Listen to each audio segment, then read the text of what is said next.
Hello. It worked. It worked. We're live. We're live. And since Shawn is unable to make it, we're live at 3:00 sharp. That's right. It's weird, eh? It's weird being starting on time. Yeah. Not on month and time. Yes. I'm sure Carly's watching and she's gonna tell them. That's right. That's right. Yeah. Probably. How's I already know how you guys are doing, but why don't we let everyone else know how we're doing? What's going on? Right. I'll do a quick intro and just kind of the usual regular routine. Again, thanks everybody for tuning in. This is we're going live every Friday, 3 p.m. A bunch of us real estate investors / entrepreneurs / business owners decided to joint venture on going live together, just to kind of let people know what we're up to on our journey, and to build our credibility, and also have an opportunity for people to ask us some questions about things that they may be working on, and just kind of have this dialogue. So I'm Cali Braithwaite. I am out of the GTA, and investing in Southern Ontario. I'm investing in Moncton, primarily this year focusing on flips and assignments. And if you want to reach out to me, my information is at the bottom of the screen. Please do. I'm always looking to meet new people and share some of the deals that I'm working on. Brad, why don't you go ahead and tell us what's going on in your world? Yeah, things have been busy. We just finished up on a few of our deals, like I said, last week. We're just looking for the next one at this point in time. So we got lots of stuff going on. In Grey and Bruce County. So anybody who's up in that area and wants to connect, just give me a call. The Instagram and phone number's on the page there. But lots of stuff going on. So I'm sure in the next couple of weeks there'll be a lot more information in regards to what I'm up to. So can't wait, man. Nice. So I'll jump in. Alex Mustatea. I'm I guess active investor in Southern Ontario with quite a few projects on the go right now. It seems like they've all kind of fallen on my lap relatively at the same time. I guess the most recent one in Chatham is going to be a fourplex. So yeah, my focus has been flips and conversion projects. Hands-on in the sense of project managing various projects. So definitely a busy time, and I think it's also time for me to start looking for the next one and try to plan it, hopefully towards the end of at least one of the projects that I currently have on the go. So I'll provide more updates as I go. My phone number and Instagram handle is on the screen there as well. Question for everybody. What is the biggest challenge right now that I'll answer this as well, but what's the biggest challenge this week since last Friday, our live, what's the biggest thing the biggest hurdle or biggest win since last Friday that you can think of? So I'll jump in. I think the biggest hurdle is constantly moving targets. You plan one thing. I mean, the obvious concern of the impact of COVID, unfortunately. But yeah, various things that have been planned and then they get delayed because some supplier has had a concern or they've been shut down. Little things like that. So as one falls through, another one comes through. As a win, I've been able to obtain permits for my duplex conversion. It was just in time as the plumber finished the rough end. So now I'm clear there, and so that's fantastic. But I'm suffering from lack of resources or trades. So I still can't move as fast as the permits will allow it now. So yeah, those are the regular challenges. I take some pleasure in not letting it stress me out like it would have in the past. Man, how long have you said it for the permits, the permitting process from the time in which you made the application to get the permit? What kind of turnaround time were you facing? It was ridiculous. So I did a walkthrough with the engineer about 2 weeks before I took possession. So this would have been early February. So really, right in the beginning of February. Now, it did take him a few weeks to generate drawings, so he didn't apply on that date. But basically, from that date, from beginning of February until almost the end of April. So we're looking at least 2.5 months was the entire process, with probably 2 months was on the, or just shy of 2 months was just on the permit side. He must have done drawings in about 3 weeks, I think. Okay, nice. Whereas otherwise, like in my last one in January 2020, again, I did it 2 weeks before closing, and I had the permits in hand 2 weeks after closing. Wow. So it took a month. That's Right. drawings and permits. Okay, big difference. Well, I guess with COVID, obviously things are going to be bottlenecked and slowed down, and a lot of unknowns, right? So, Yeah. I guess if you have expensive money that you're using, you have to really keep that in mind. And like you said, I mean, you were able to get in there with your engineer before you even closed on the property, so that saved you 2 weeks of expense right there, right? So that's a really good takeaway for anybody listening who's considering, getting into these things with projects that involve permits and stuff like that. Yeah, and I don't know if I can fully quantify this, but it's also a matter of the type of permits that I'm pulling. That being a conversion project, it's a little bit more involved. I mean, this still didn't sit well for me to wait this long, but on that one, I'm not working with expensive money. So again, being a little bit strategic, if you're seeing an opportunity for a quick flip, chances are you don't need that level of permitting, which may not take quite as long. But yes, it's definitely a valid point to consider. And Brad, how about yourself, man? Anything that you're, I don't know, struggling with, or any wins the last week? Like, what's the big hurdle or accomplishment that you want to share with your social media world, our social media world? Yeah, I guess on our end, we're just like looking like the deal flow end of things. So we're just ready for the next one at this point in time, right? So, but I say that, but at the same time, I have a couple other projects that are, in a sense, on the back burner, ready to go, and we're probably going to start into those right away, just because the next deal hasn't just happened to fall on the plate yet. So we'll get a few of those ones on the go. But like on that end of things, we're lucky because none of like the ones that are, well, I should say one of the ones that's on the back burner that we're going to get started on, it's already has all the permits already pulled and everything. So we're already done on that. So whereas the other one is more of like actual infill development.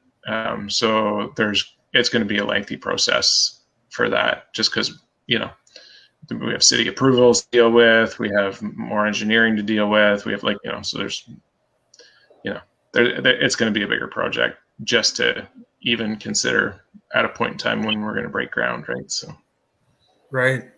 That's a huge one, especially when you think of like just getting the capital for something of that size. A lot of the information that is popular in some of the real estate investing channels is mostly around like, the whole BRRRR, the flip, but not so much the development, right? The infill. So yeah, man, that's pretty big. Yeah. So. How about you, Kelly? Yeah. What am I working on? Well, so I have about 4 flips right now that are actively going on, all at the same time, and the closings were or are in the last couple of days, and then so we're just like getting keys and stuff like that. But aside from that, what I've been doing is this week is the first time I'm doing a time audit on myself. So one of the tasks that I was given by my coach was to say, hey, you know what? You need to do this time audit, because I was saying like I'm here, I'm there. Again, similar to you, Alex, with these moving targets, I gotta flip in Moncton, a flip in Toronto, flip in Peterborough. Today we were at a flip in Kitchener. Then I have a fourplex I picked up in Windsor. So like all these things going on, you really have to. And I'm always again looking for new business. So with all this happening, I find that I catch myself not being able to track where my time is going, and I do want to find out how I can hire somebody and what I need to get them to do. So in order to do that, I need to figure out the things that I don't enjoy doing or the things that take up most of my time that I can delegate.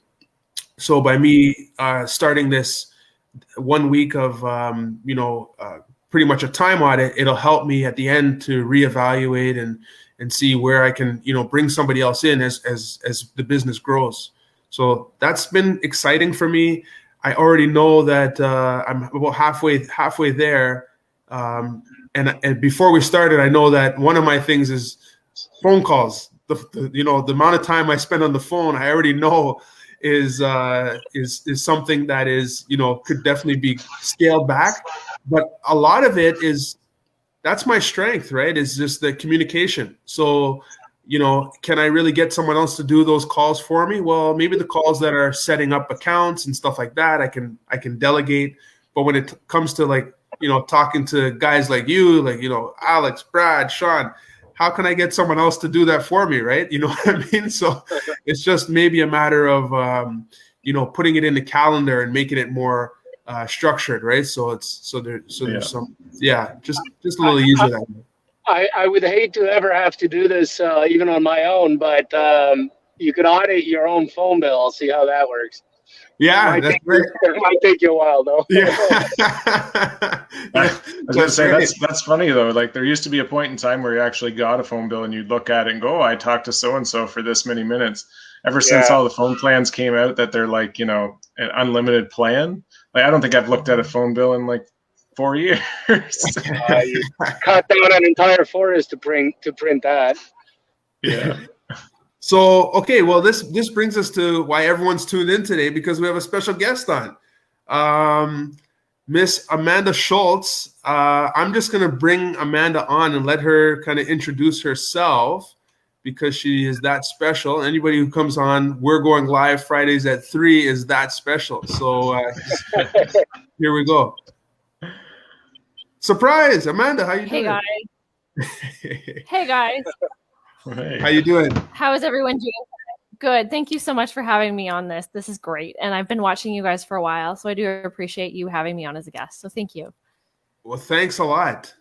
Our pleasure. So Amanda, you reached out to us. You wanted to, I guess, show up and share what you're up to and let everyone kind of know and just kind of be a part of this. And we're so happy to have you here. So let everyone know what you're up to, where you are, what you're working on.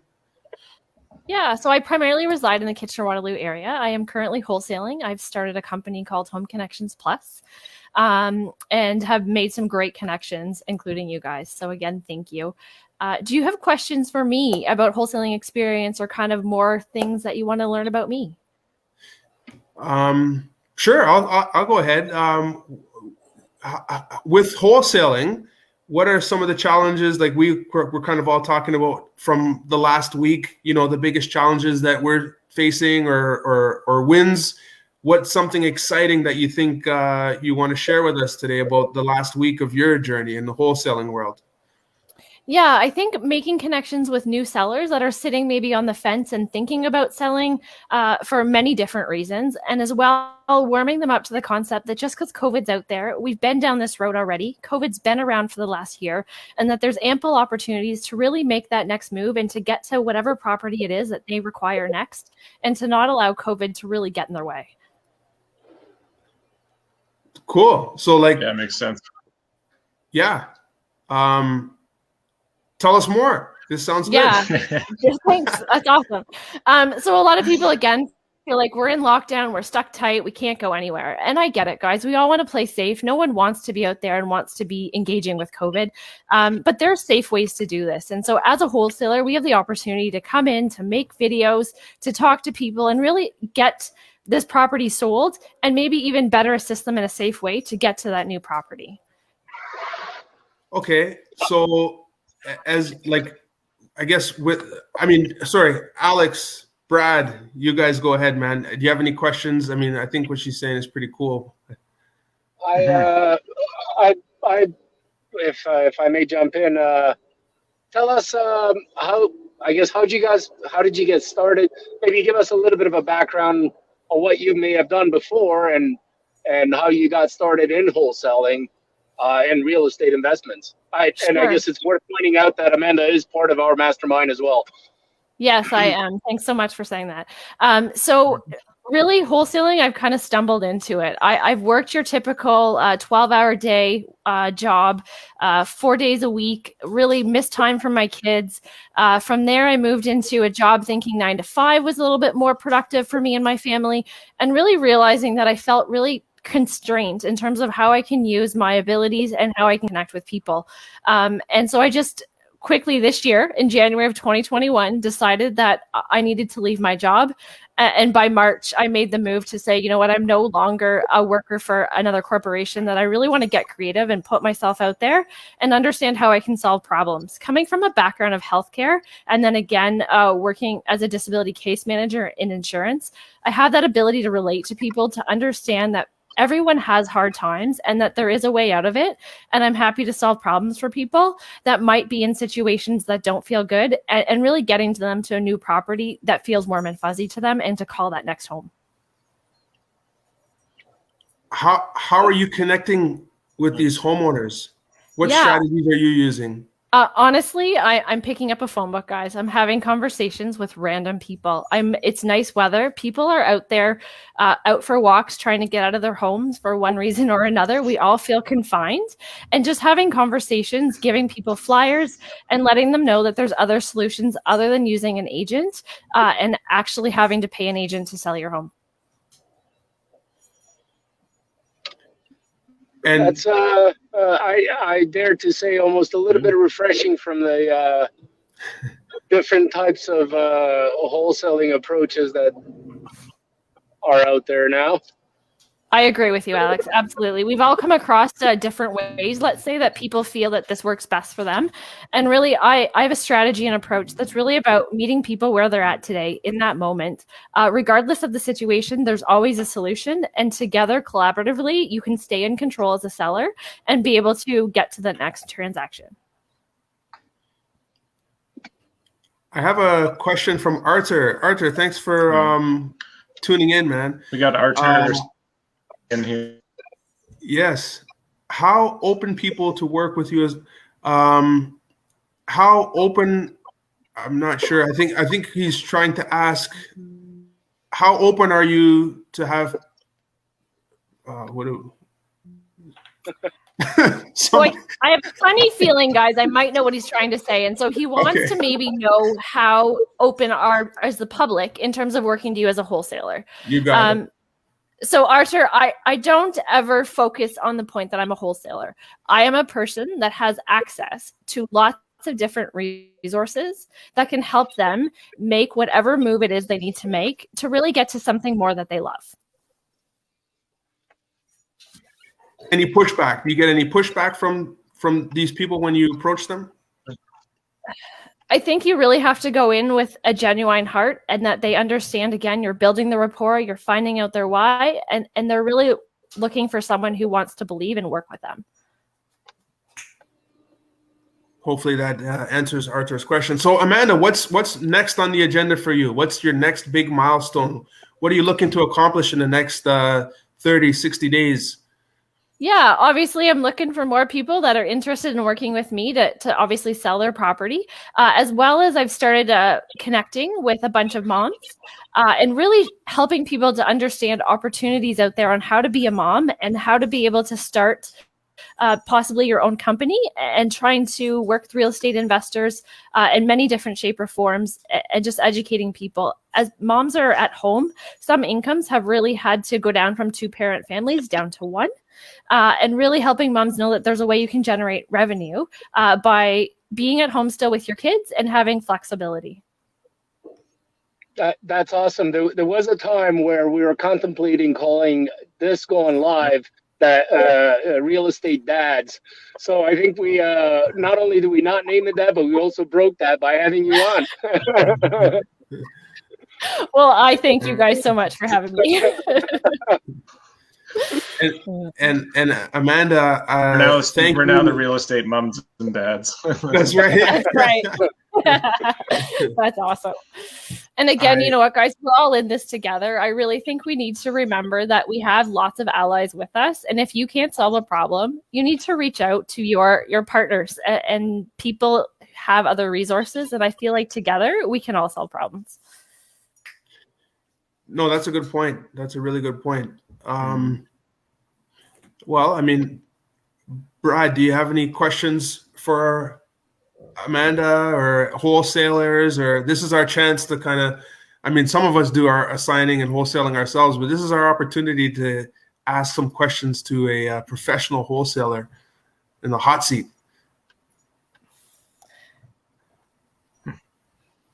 I have some questions for you guys. Yeah, honestly, I really, at this point in time, don't.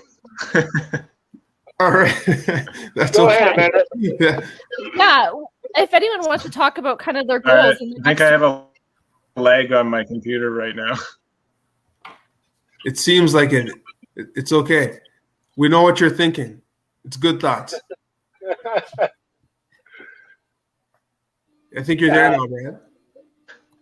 I had a question for you guys if you wanted to talk a little bit about your goals for the next week. So then maybe you guys could provide an update to everyone next Friday. Sure, I can. I'll start with that. So as I mentioned earlier, I'm doing that time audit to kind of improve the processes and the time that I'm spending on things and figure out where I'm wasting time, where I need to spend more time, where I can, delegate some of the tasks that I'm doing. I have a pretty big project that I'm taking on here right away. So we're in the designing stage. And so we're looking at, the materials and the layouts and that kind of stuff. So by next week, we should be, full-fledged. This week, we're going to be doing demolition. But by next week, I should have some more clarity as far as the finishes and all the nicer things of the property, how that's going to look. So that's what I'm going to be working on, and I'll be glad to share it with whoever's tuned in next week who wants to hear how far I've made it. But that's a good question. How about yourself, Alex? I think it's a good question that makes me think that I should turn my to-do list for next week into goals instead of just making it a to-do list. And what I'm getting at is my hurdle that I'd mentioned earlier, being stuck, dealing with moving targets, but also some lack of resources.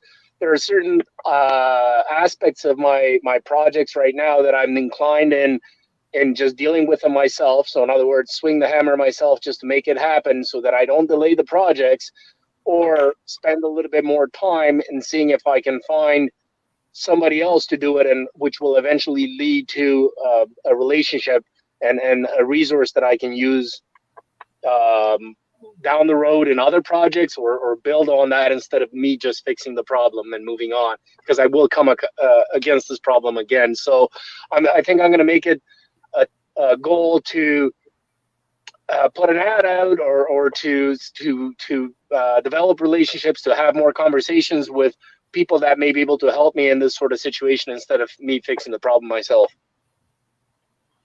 So I'll provide an update on that next week. That's a way to be held accountable, I guess. Yeah, I agree. And I think that's awesome, guys. Maybe even Cali, next week you could bring some drawings or some pictures to be able to show everybody about kind of what you've accomplished. Hey, easy now. Yeah, no, you know what? That's not a bad idea. I can definitely have some before and afters, kind of progress pics.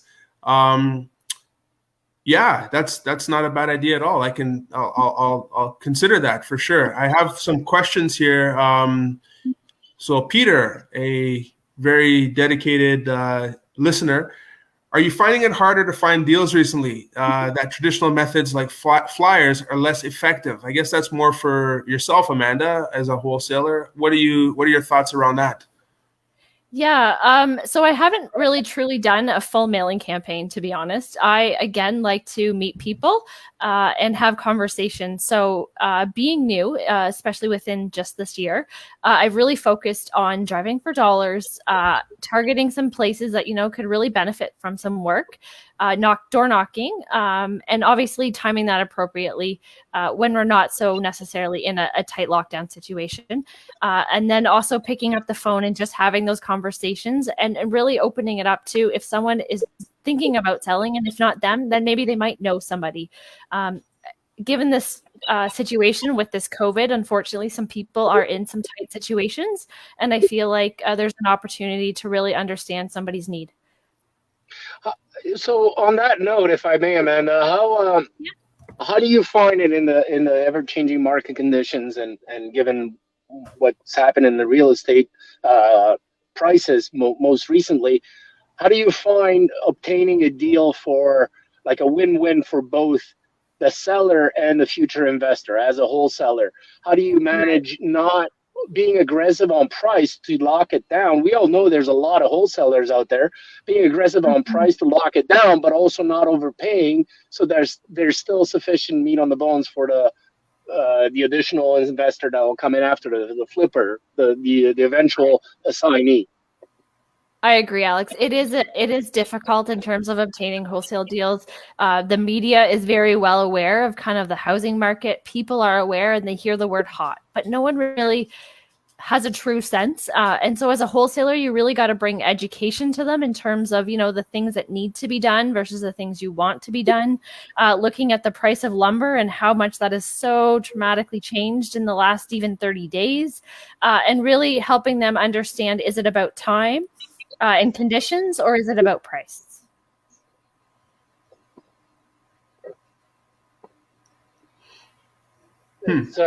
I've personally come across this on a couple of occasions, talking to potential sellers who the only reason they've called or responded to a campaign was that they noticed a neighbor's house sold for $700 and they think it's because it's another 100 square foot, it's worth $800. So it's that sort of, I don't mean to make fun of the sellers per se, but sometimes I question how realistic their expectations there are, and whether or not there is an opportunity there. So you can spend a lot of time pursuing these sellers that it may not actually be an opportunity for somebody else to make a profit afterwards. Right. I do agree with you as well, Alex, that people obviously assume the neighbor got 800,000, so I need 800,000. But you really need to look at what's inside that 800,000 and start to dissect it in terms of finishing, product, space, things like that, and really helping them to be educated in the decision, so you can hopefully come together and come to a conclusion on how you can work together. So those are the types of things that you will discuss with them. Like you will go into these sort of details to evaluate the comps in the neighborhood with the seller. I do try and have that opportunity to really explain to them kind of why they got that and what's inside that property versus what's here today that I have to work with, and kind of the things that need to be done versus the things that want to be done. Understood. Well, that's I think, Amanda, there's a lot of people who would value, your opinion and experience just from what you've shared with us today, because you are boots on the ground. You're doing it. You've done it. You've had some deals like you've been wholesaling for a short period, but you've been, in my opinion, I think pretty successful. You've been able to convert, those leads into actual assignments. Have you been able to have you sold an assignment yet that you've seen the after repair finished product, where like a flipper came in and they flipped it? Have you been able to see the difference that someone has made for one of these deals that you've sold? So not while I've been on my own with Home Connections Plus. That's newly been launched within the last 20 days, I would say. But I have been part of different scenarios in terms of wholesale deals and things like that. So more to tell on that as time goes on. But I would be happy to share some of that with any wholesaler out there that really wants to have a conversation and really learn more. I can speak from personal experience. There was a deal that I had assigned back in November, and just recently, the person who purchased it from me, they sent me like a little video snip of the listing before it hit the market, and it was really nice to see, like the before, and I know what it looked like before, and I know what it looks like now, and what they're going to get for it. It's nice to see that you're able to not only help the person who just wanted a quick and easy sale, but you're also able to add value to your customer, the buyer, right? Because you actually have there's two sales involved. You're selling to the seller to get the property, and then you're selling to the buyer. So the acquisition and the disposition are two parts of it. And it's nice when you can see everybody win, including yourself. It's true harmony, I think. It'd be awesome to obtain a testimonial from both. Yeah. Right? Yeah. And so on that note, I just kind of scrolling through the comments. So I just want to, and maybe the questions, I do want to address just a couple of things. On the one hand, on that note, since I'm noticing that Juan is watching this, that'd be a good point for us to go back to our assignment and follow up. I think that particular assignee is still in the process of renovating, but I'd love to follow up with him on that. So Juan and I will do that. And then just notice a question here, Trammy. I think your question is if I'm based out of Hamilton. That is, yes, I am based out of Hamilton, and or whether my projects are in Hamilton. 2 of them are in Hamilton, and then some are not. But yeah, primarily based out of Hamilton. I hope that answers the questions there.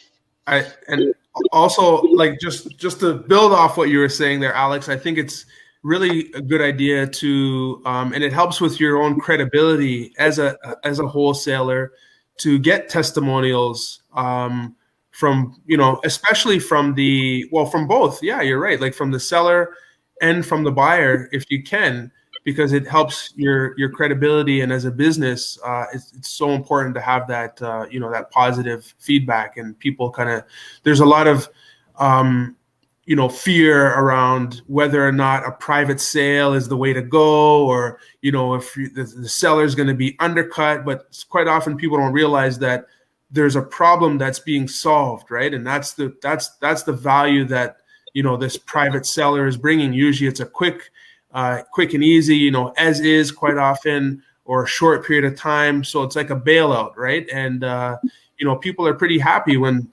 those solutions are provided. So I think it's important to capture those in the form of a good testimonial. Usually a video testimonial is preferred, and that becomes part of your repertoire going forward. So anyone who's listening, I think that's something to definitely add to your business if you can.